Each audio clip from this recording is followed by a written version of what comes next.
This is the Aboriginal land of Kakadu in Australia's Northern Territory. At 20,000 square kilometres, it's Australia's largest terrestrial national park, one of our greatest natural treasures.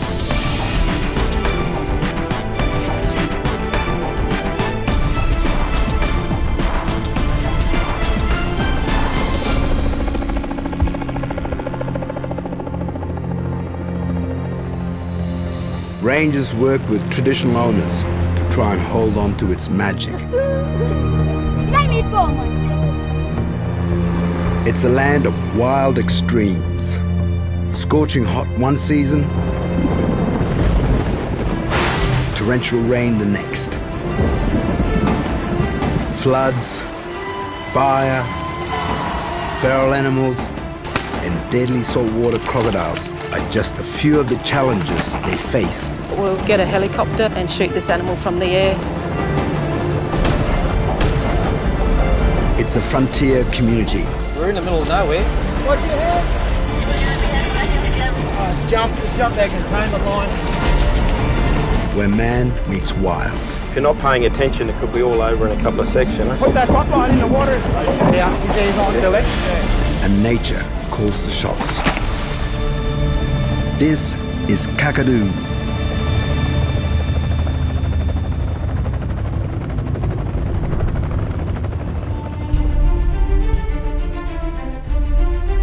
It's July in Kakadu, the Aboriginal season of Woorgen.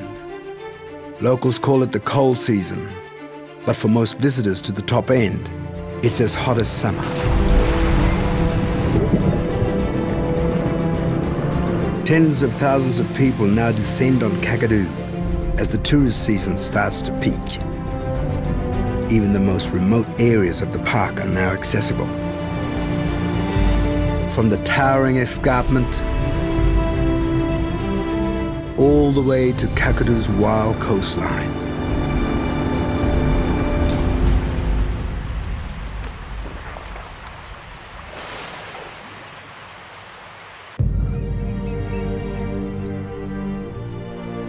Kakadu's wetlands are starting to dry up, and huge flocks of birds now concentrate on the last floodplains with water. It's an annual cycle that all Kakadu's animals are tuned into.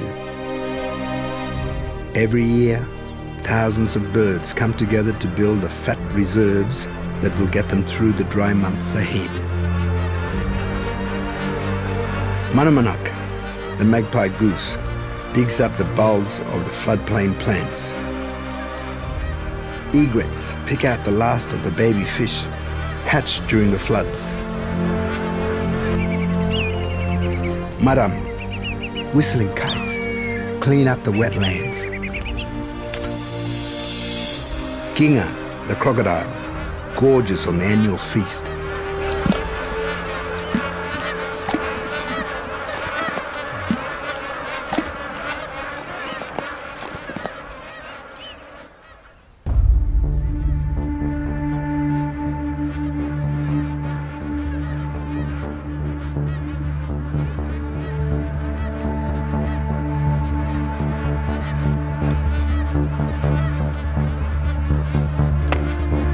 It's goose season, and Patsy Regler is out collecting her favourite tucker.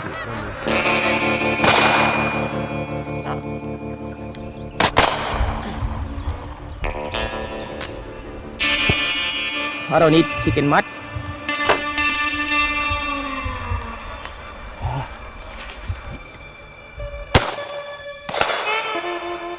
My dad he was really good hunter. He was teach me for shoot.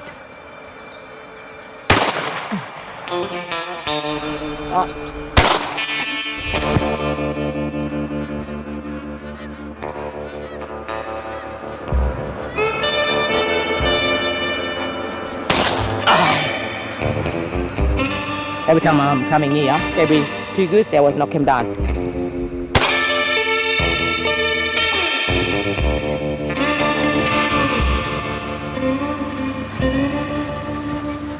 How'd you go with it? It's good.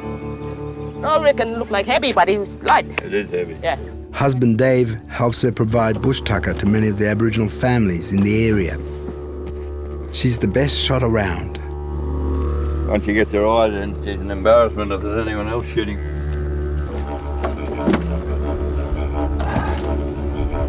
We get goose for people, like we feed them, lots of people, like every community. Liberty goose and buffalo meat. People like bush tucker. Myself too, I really like bush tucker.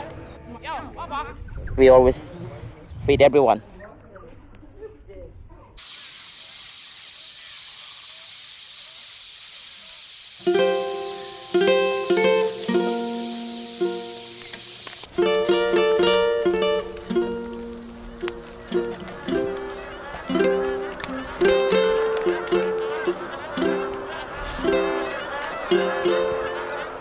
This one gonna be dry soon. Maybe next month will be dry. This all the mud crack everywhere, and no any bed here. They're gonna be go somewhere else to find water.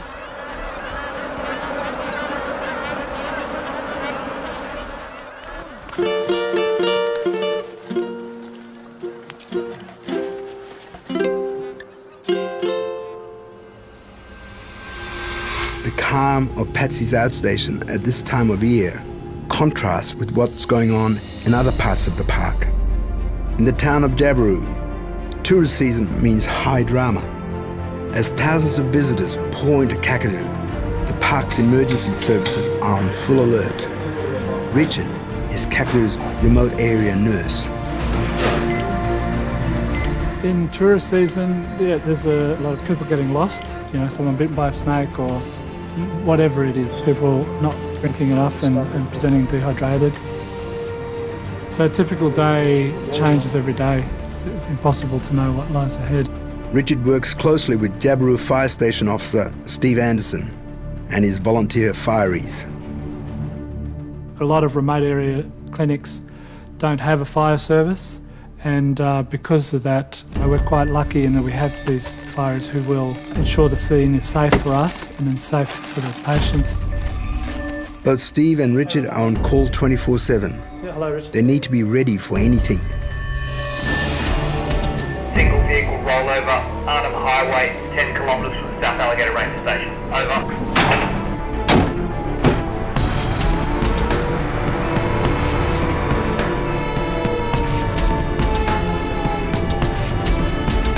We assist a clinic in medical emergencies in town, so we could get anything at any time of the day. The pages will just go off. It could be anything from a major accident that involves cars to road trains, tourist buses. The long distances, wildlife and unpredictable roads mean they deal with a number of serious incidents every year.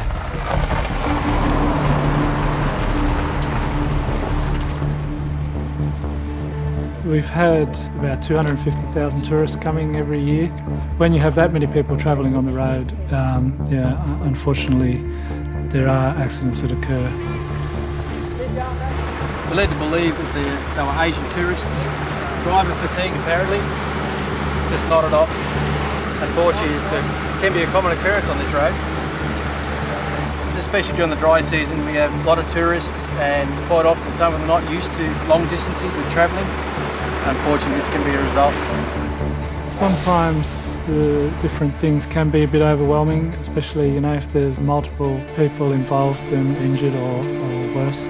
Again, that responsibility falls directly upon you, and you need to work out how you're going to deal with these situations. We actually had some people that actually eyewitnessed it.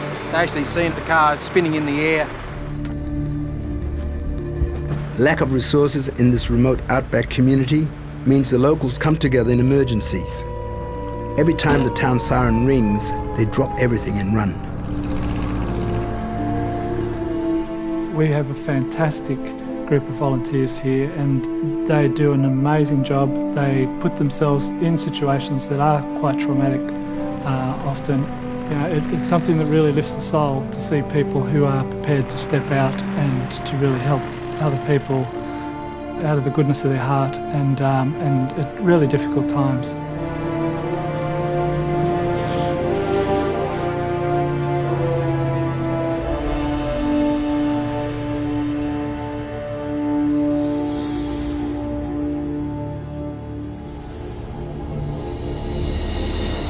Tourists are also keeping rangers busy over on the East Alligator River.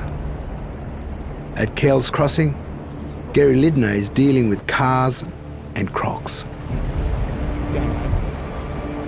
This area here, this time of year, just before the wet starts, is a massive build-up of crocs. So you're talking about 100, 120 crocs within a 2-kilometre stretch of this river.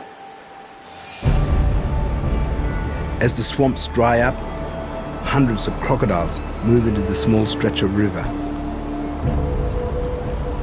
It's one of the few places that will have both water and fish through the dry season.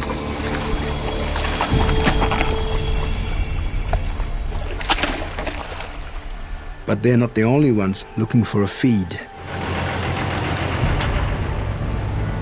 Kells Crossing is a big draw for anglers, locals and visitors alike. It's also the only crossing into neighbouring Arnhem Land, making it one of the highest croc-human interaction areas in the country. Yeah, apparently it's like, they say don't go near it, but we were pretty close to it before. That one's quite happy just sitting there, just tempting you to come a bit closer. Well, in 1987, there was a guy taken off this crossing. He walked across and a large crocodile about 4.5 to 5 metres grabbed him and killed him. And we've had a lot of near-death incidents as well, but most of the time those things have happened as a result of behaviour from people. There's a large saltwater crocodile on your right here sitting on the bank. People are still not getting the message. Like up here we've got a group of adults fishing in the vicinity of a very large, dangerous predator. And you've got a small child there with him. He's about a 12-year-old boy. These people are standing in about ankle-deep water, but they've got a deep water approach to them on the crossing, which makes it really dangerous, you know, if a croc's watching and he wants to sort of have a go at someone.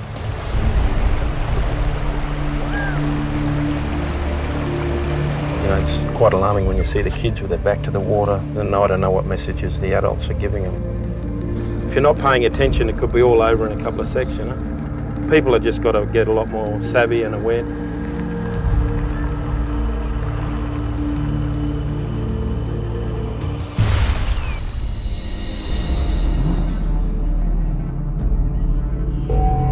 Balancing the croc's needs with those of public safety is a key part of Gary's job. To manage the risk, he needs to learn more about the croc movements on this stretch of river. He's going to have to fit one with a tracking device. Okay, next one. Go and have a look at this one up here. He looks like a good size. We've just got to think about crocodile grabs someone, try and secure the animal, and try and get him released. All right, let's do it.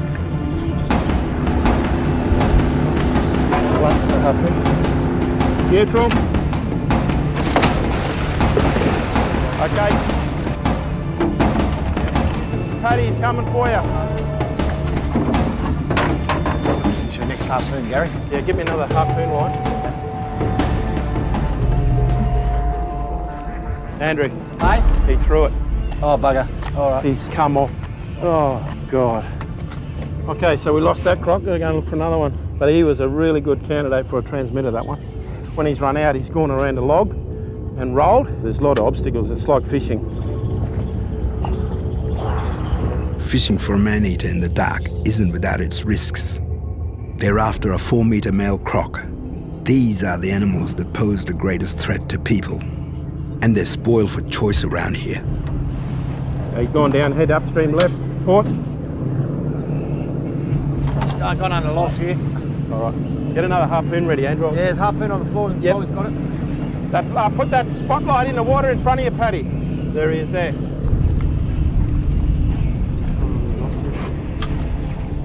No, go around. Oh, he's there, he's on to left. Yeah. That spotlight on the right-hand side, Kylie. We just got to find out where he is. There. He's a good size. Yeah, I got him, Paddy. Okay, here, Kylie. I got him now, Paddy, he's right. I'm going to bring him up, Andrew, you ready? Okay, give it to him. Got him?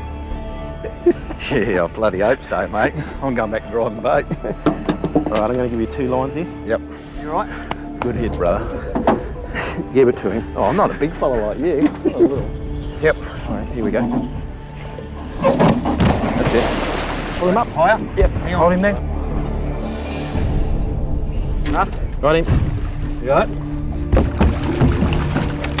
Okay, take that slack. Yep. A little bit more.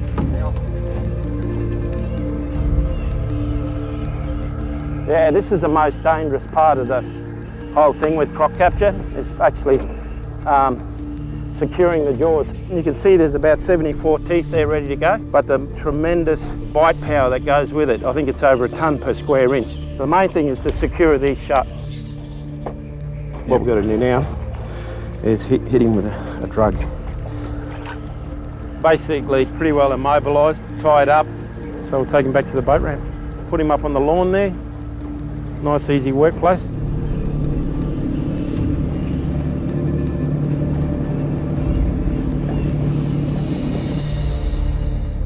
So our transmitter fits in there, like that. So he's a perfect size.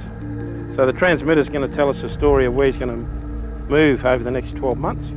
And it'll be sending a signal every 2 hours to a satellite. And then the satellite will send that signal to us. And then we can see where he's going. This is the first time Gary has fitted a device that transmits every 2 hours.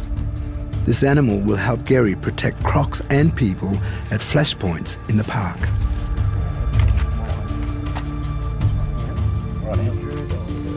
No worries. We'll see you during the wet season, chap. All over.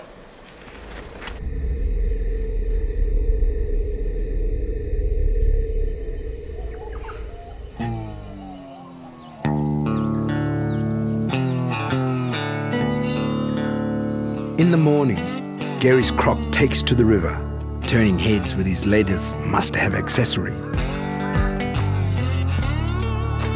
Brand new white mould, and this one's just distinct.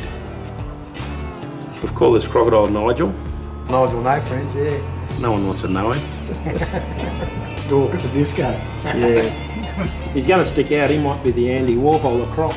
The female may take it that, you know, it's a really good look, or... Don't like your hat, a bit feral, get out of here. Yeah. We're very excited to see where Nigel goes. See if he's got any friends.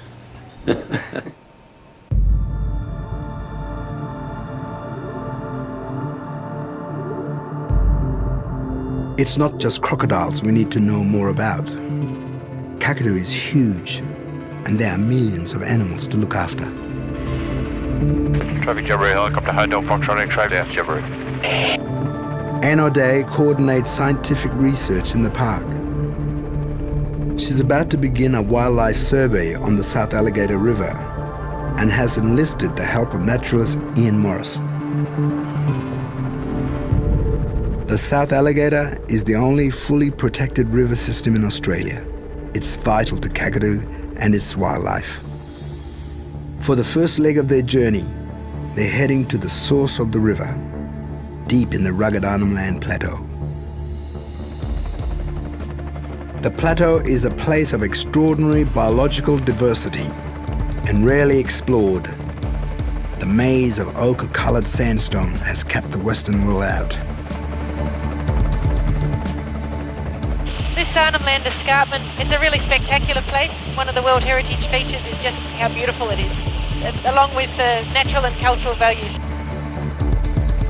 In human terms, it's pretty extreme. In the dry season, it's almost as hot and dry as Central Australia. In the wet season, it's flooded. Certainly a diversity hotspot. All around this country here there are unique plants and unique animals, and a lot of them are very cryptic, so we're still discovering what's actually living down there.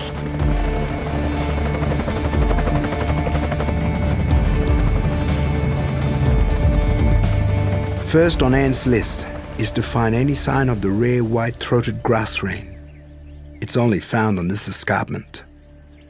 The white-throated grass wren is a bit of a holy grail for birds. It's one of the threatened species in Kakadu.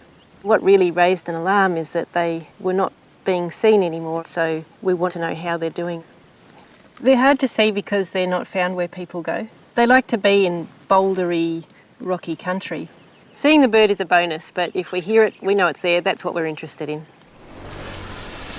Ian has a special skill that should help find it.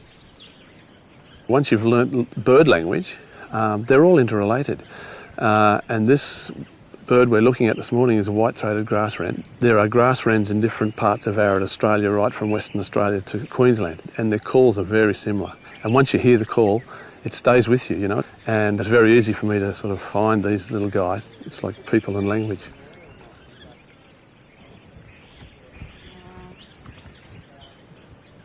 If anyone can find these, Ian will find them. Sometimes it seems like the animals follow him around, actually.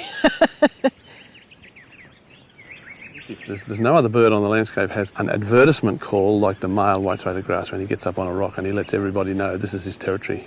And you can hear that for nearly a kilometre. That's the white-throated honeyeater. That's another special call from up here.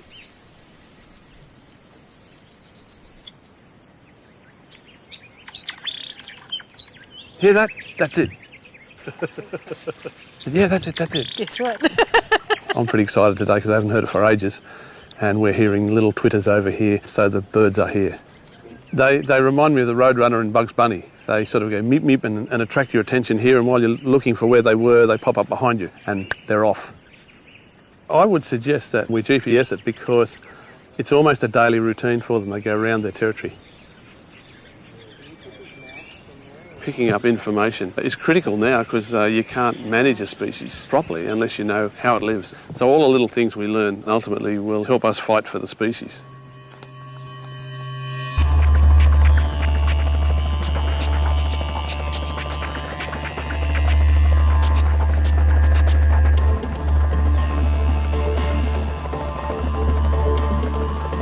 Kakadu is not only special for its biological diversity. This rugged land has been inhabited for countless generations and is home to the oldest living culture on Earth. Traditional owners still play a big role in how Kakadu is looked after, balancing the ecological with the economic. It's a balancing act that has led to one of Australia's longest-running environmental sagas.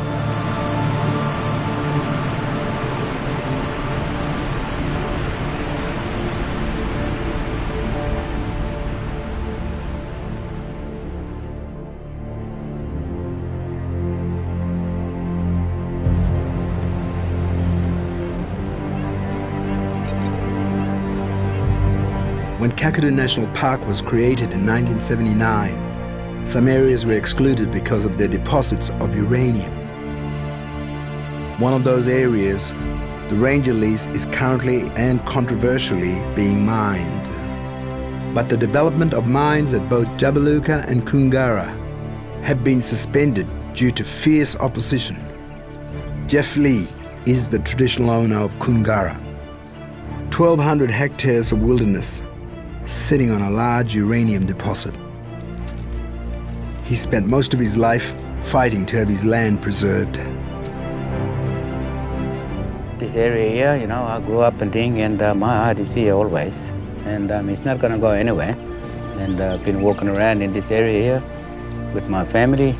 Everything here is very special to me.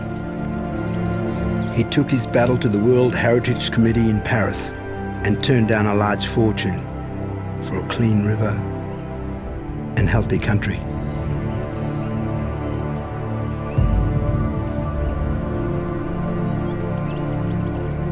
The mining company that wanted to mine Koongarra, one of the biggest mining company in the world. What the offer was here for Gungara, huge, big money. Yeah, if this man, would have went ahead, that money, you can end up anyway. You could be a rich man, living in your country or living elsewhere.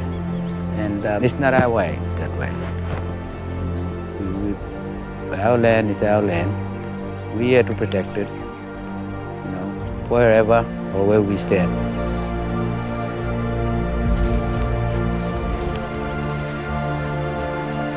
I love this country. Money don't mean nothing to me. Country is very important. Country stay here. Money comes and go. You make money. You can't make this country back. You'll never come back the same. Jeff has recently won his battle, and his land will now be incorporated into the national park, where it'll be protected indefinitely.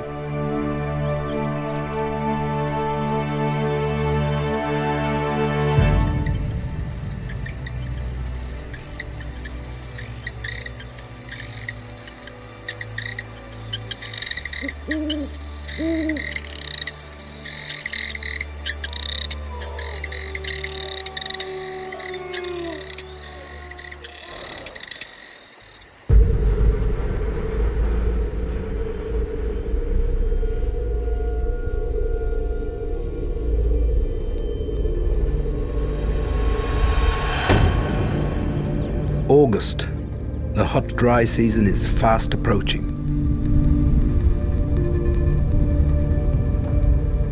On the floodplains, temperatures are already pushing 40 degrees. In Jabiru, pressure is mounting on fireman Steve Anderson. Over 1,000 people live in this town, surrounded by 19,000 square kilometres of bush. Up here, huge fires are normal in the hot, dry months. And it's only a matter of time before one of those fires heads for town. Steve has to prepare Jabiru for the imminent threat. Quite often in the wet season we can be marooned here due to flooding in the area, and then we have our dry season which pretty much dries everything out to crispy brown colour, and then high percentage of the park then burns. Anything heading towards the town, we have to make sure that we do our own hazard reduction burning to pull stuff up, because once it gets a full head of steam up, there's nothing stopping it. These hazard reduction burns help minimise the risk of severe bushfires running riot through Jabiru. Steve uses them every year before the dry season reaches its peak. Can you guys come around to the Ranger Gate entrance? Amongst the volunteers is the all-girl team known as Ando's Angels. Ando's Angels. We're like a big family here, so we all get along very well. It's hard, conditions like today, it's very hot. Someone's got to do it. Copy. Try to keep it as close as you can.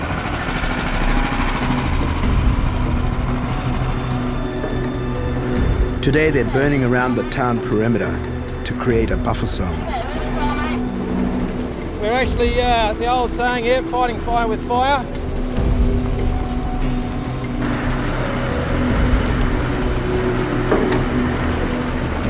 Train.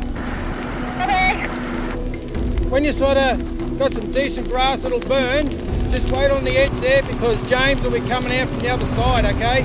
Just hold up at the end of this long grass stuff. Copy that. Steve and the Angels must finish their burns before conditions become too volatile. There is a few wind changes, so we just have to be careful of that. Make sure nothing jumps into action. Hey Jen, just make sure everything on that side's blacked out, no smoke, eh? Kakadu is a wild land, and the hot, dry months ahead will be unforgiving. It's part of life in the territory.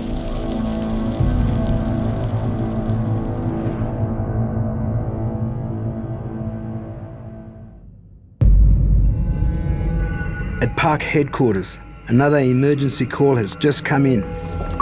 Kakadu National Park headquarters, please state the nature of your emergency. I have a guy who weighs about 140 The call is coming from a tour guide at the remote Jim Jim Falls. Is he able to put any weight on his leg over? He's in a lot of pain, so I was going to try and move him, but he is a very big guy, so I think I might need some big muscle assistance. He's a bloody big bugger. While the injury isn't life-threatening, getting the tourist out is going to be a challenge. Nurse Richard is called in to help. This is our Jabiru ambulance. The only information we have is 140 kilo man who's most likely fractured his ankle out at Jim Jim Falls. If we were to go by road, we're looking at a 3-hour drive. At this point in time, you know, the sooner we're there and the sooner we're back, the better the outcome, really. They have to get the patient back to Jabiru, but he's in a tough location.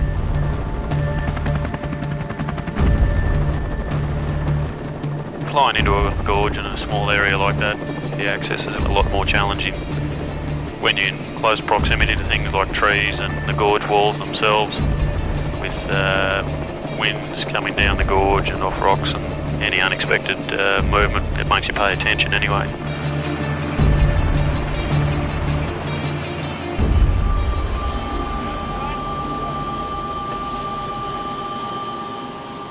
I'm just going to just lightly press around here, and I want you to tell me where it's painful, okay? No. No? It's okay. It's okay. I make the bandage on his feet, and we walk some steps, but it was only possible to walk on the heel. The tendon itself. Yeah, it's completely separated. You don't feel sick at all? No, I don't. Okay, man. We're just going to get you back to the clinic, take the strapping off, and have a better assessment. Okay. I just climbed on the rocks and tried to go across. With no way out than the chopper, Martin snapped Achilles is the perfect example of how small problems become big issues in Kakadu. Yeah? The sand is really, really hot. Yeah. Well, I've got no doubt that the sand's hot. I was expecting a little bit more trouble from his leg rather than the bottom of his feet, but anyway, I guess he should be okay in the end.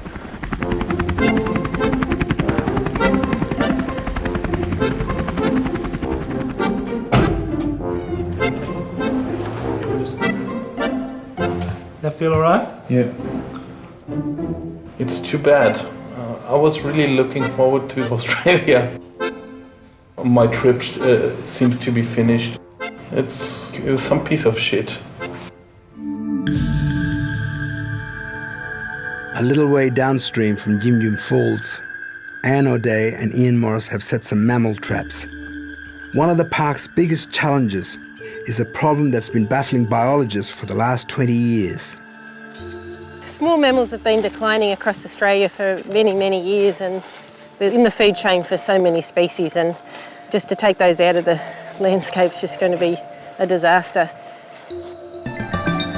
Around 25 small mammal species have been found in the park, and Kakadu should be one of the best places for their survival. But despite the protection, even here, their numbers are falling. We're supporting lots of research to try to see what the issue is, and we know it's a combination of factors. It can't be just one thing. But with cane toads, cats, other feral animals changing the landscape, getting the balance of fire right. Trapping mammals will help engage the current health of the population. Where we're going now is like an island of stone in a woodland, and it's the sort of place where you would find small mammals in reasonable numbers under normal circumstances. I think we've got somebody. It's a little dusky rat. It's a little tiny one. Yeah. Hello. So this one's a Melamies. One of its common names is mosaic-tailed rat because it's got these little tiny scales rather than rings of hairy scales. Yeah, nice specimen. Got a little fella in here, Ian. This little tiny one. Fantastic. Look there with his peanut butter. Sandstone antechinus, is it? That'll do. First time I've had one of these in a trap. Yeah, we better let him go. These guys are a little frisky, so they're a great little animal. Ah, the way I hoped. Thank you. He wet his pants, poor thing. It's not surprising, really. Embarrassing.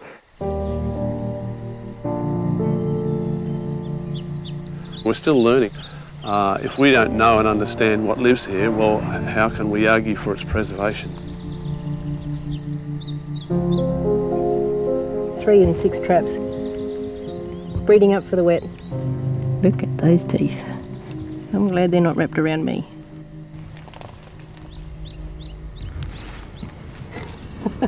He's ready to go. Yep.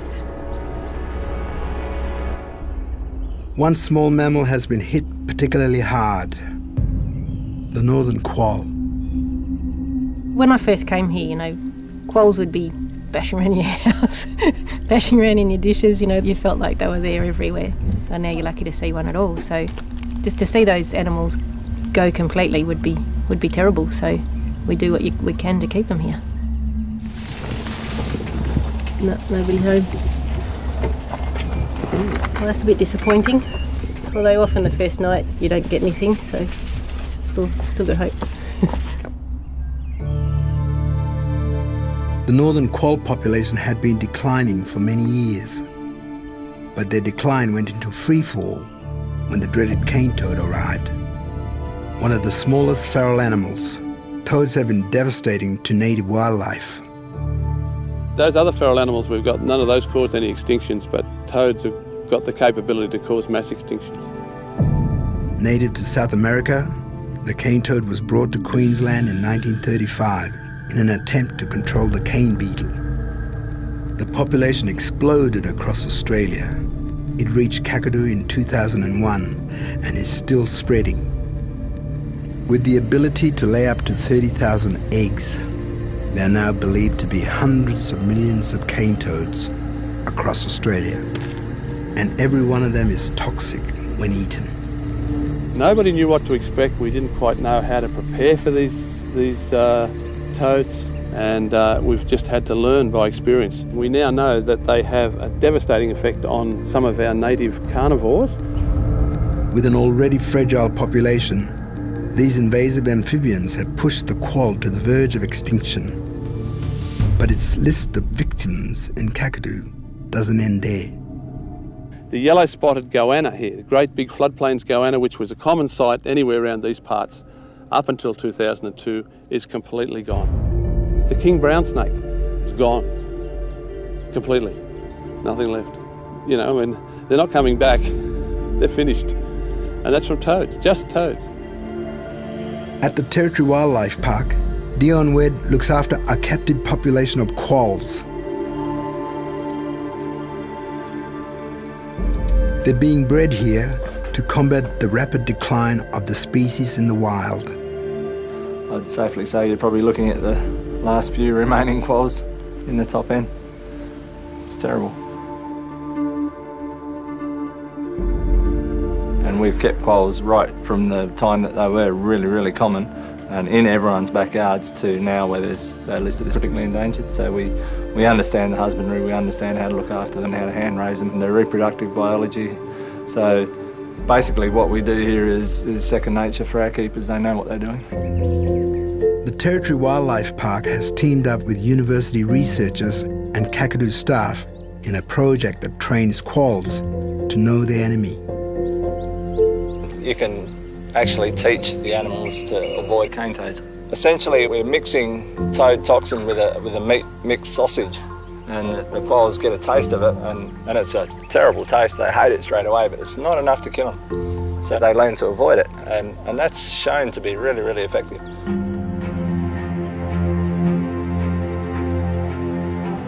We've released quite a number of quolls out at Kakadu, and we're up to second generation animals now that are surviving in areas that are quite heavily infested with toads.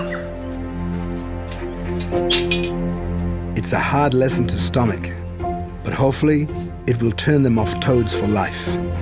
It's no wonder dinner time's not popular around here.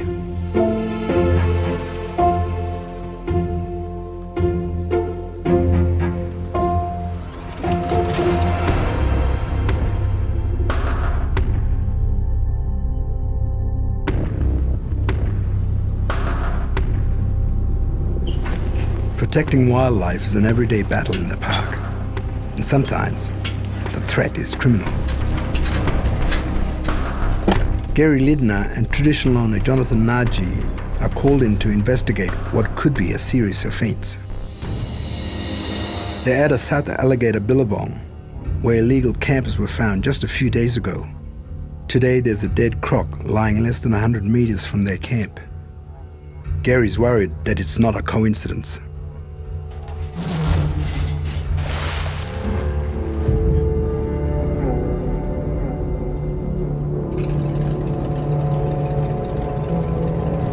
Croc here somewhere, you can smell him.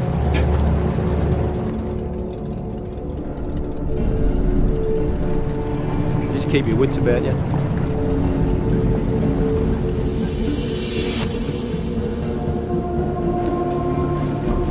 Saltwater crocs are a protected species, and killing them is a crime. It's in close proximity to a camping area where people were fishing. That's a suspicious part about this situation with a dead croc. He might have come up near the campsite, someone's got a rifle out and gone whack. If found guilty, the culprits face up to 2 years in jail and a $110,000 fine. We've got the crocodile tied up now, and we're going to tow him up into the flat. And once we get him up there, we'll find a nice shady tree and have a look at him, see what happened to him. Oh, the smell's a big one. It's going to be with us for a while now. Clears my nose.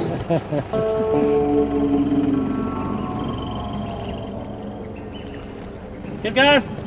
Keep going. You're right. Keep going.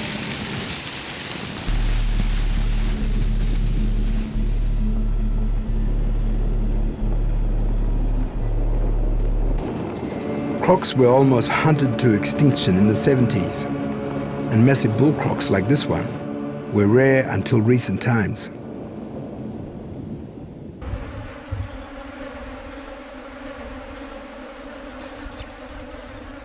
So we've got a 4.76 metre crocodile.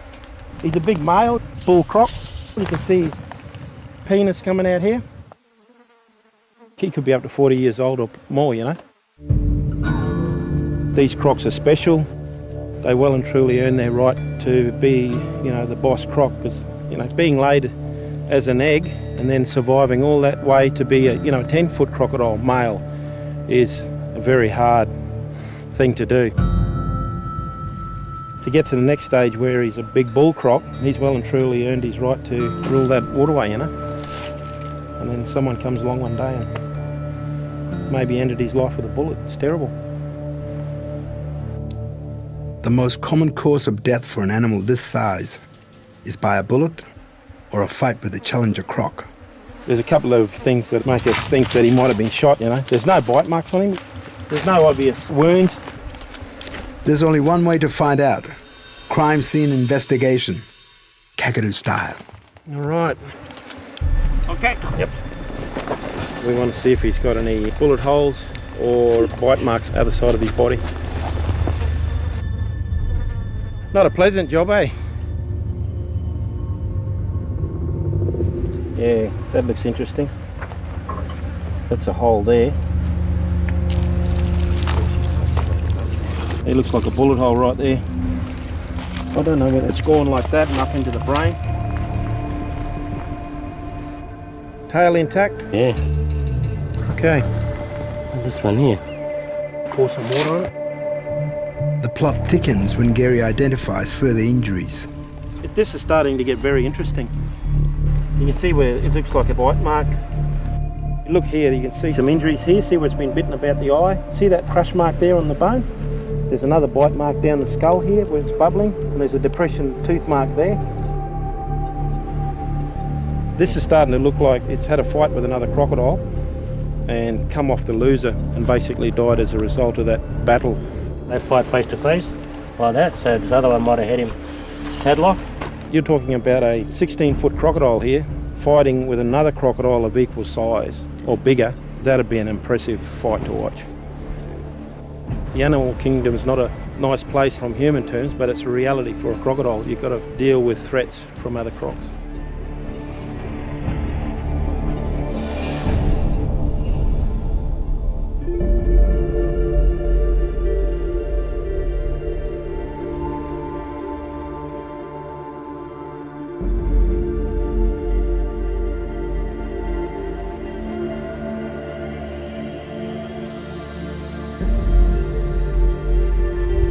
Back on the wildlife survey, Anne is still searching for any remaining wild quolls.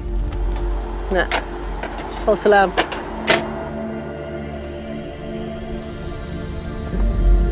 Well, this one's closed.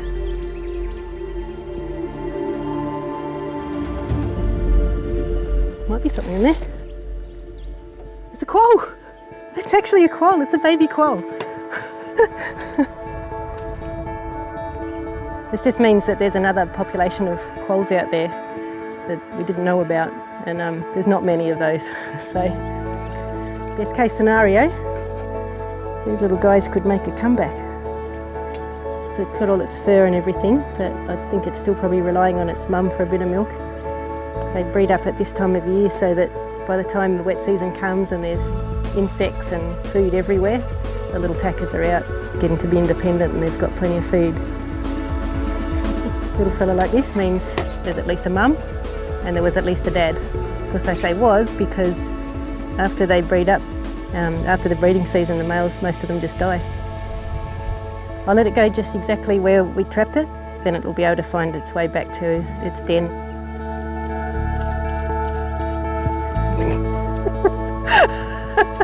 Did you see that around after me?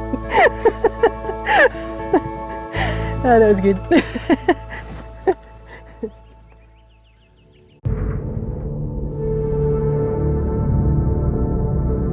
It's October, the season of gurung, and the land is baking.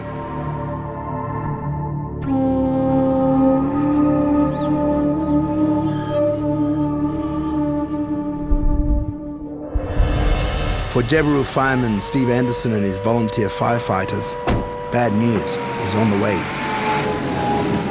We have probably 40-degree temperatures. We've got winds from the north, the northeast, the northwest, chop and changing all over the place.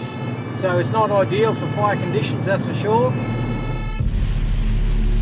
A fire that started at an abandoned camp has now burned through 40 kilometres of bush and is heading straight for town.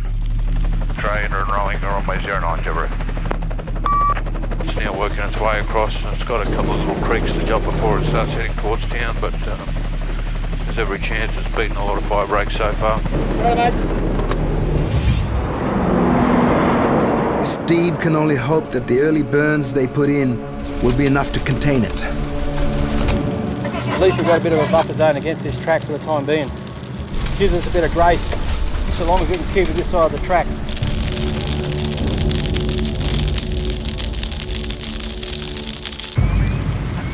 If it gets into here, it'll go like a cracker and it'll race straight up towards the old nursery. Yep. Many homes and businesses are at risk, and Steve only has a handful of volunteers to work with. They quickly come up with a plan.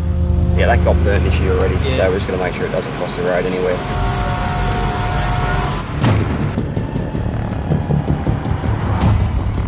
As the fire edges closer to town, they decide the best way to stop it is to fight fire with fire. But they gotta move fast before the wind changes again.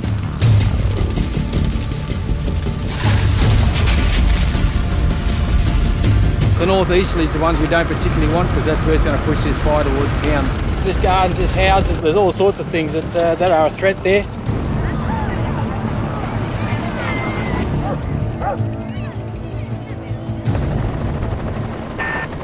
See here underneath us, it's already burnt itself all the way around here and burnt right down into that corner, then it come across the creek and it looked like a bomb went off.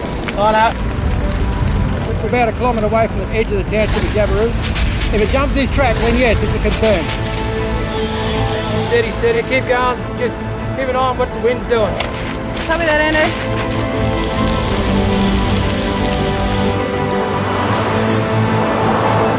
Well, this is the last bit of this fire on the northern side we've got to tie off.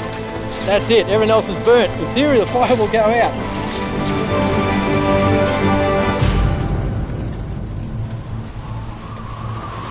The wind suddenly picks up, and so does the threat level. Oh, it's jumped our containment line. Watch your head!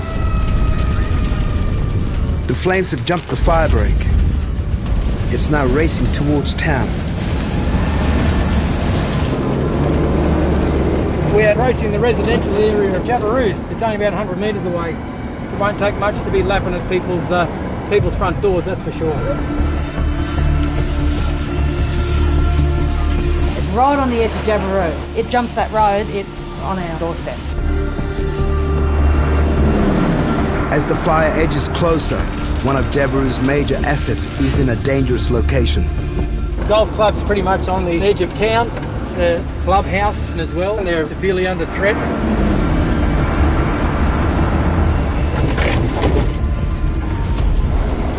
Doesn't look good at the moment. And things are about to get worse.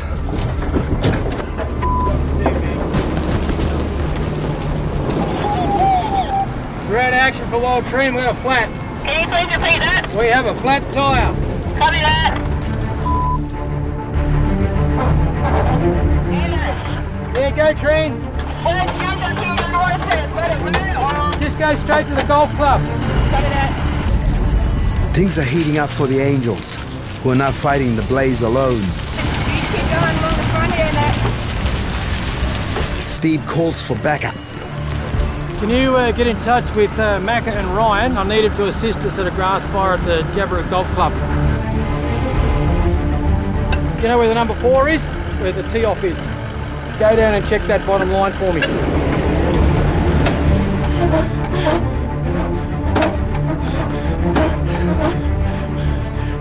Oh, let me catch my breath and I'll be right with you. Endo, do you read me? Mate, you better get a move on. She's picking up pace. Can you see where it's going to come through? Yeah, it's going to hit the western boundary soon. Get over there, mate. Roger. Bloody hell. Things you don't want. Jump the containment line, then get a flat tyre.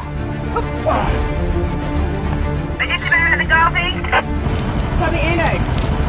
We've changed the tyre, we're on our way. Easterly wind, what we didn't want.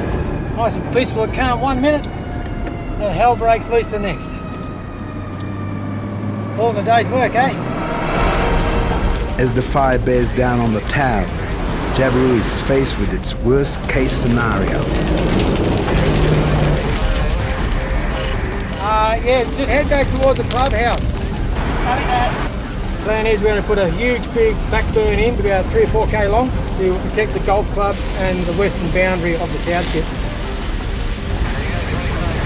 The other side of the windmill. Yeah, copy that.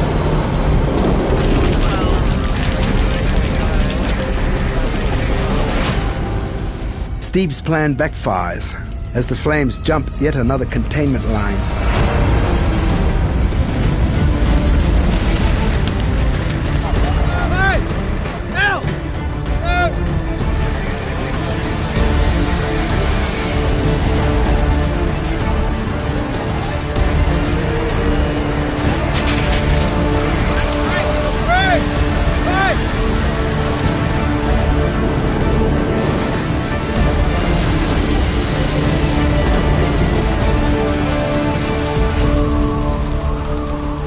Finally, there's a lucky break with the wind.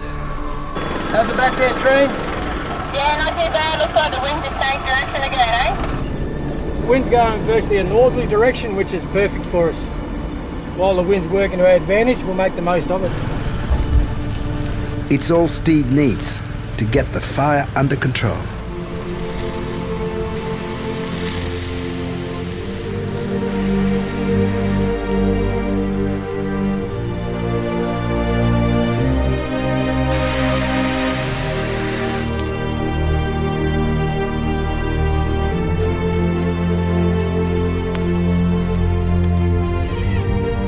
Looks like we've contained this fire. Let's just say things might have got a bit hairy for a while. Yeah, like the Angels are here, eh? The guys did a sensational job. Yeah, long, hot, mongrel day. It's all over, hopefully. We can all sleep peacefully tonight. A few little hiccups along the way, but at the end of it, nothing's getting in now. And that's it, all tied off, locked off. Very happy. Yum. Hell yes. Gotta get something to eat, drink, sit down, cool off, shower, swim, take it easy.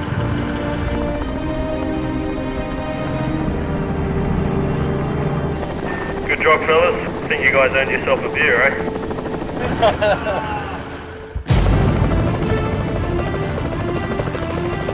Next time, as the billabongs dry up, the wildlife go into survival mode. It is a risky time. Electrical storms light up the territory, and nest raiders swing into town. It's a really different experience when something wants to eat you. It's hot and sticky before the monsoon moves in for a soaking. Beautiful day.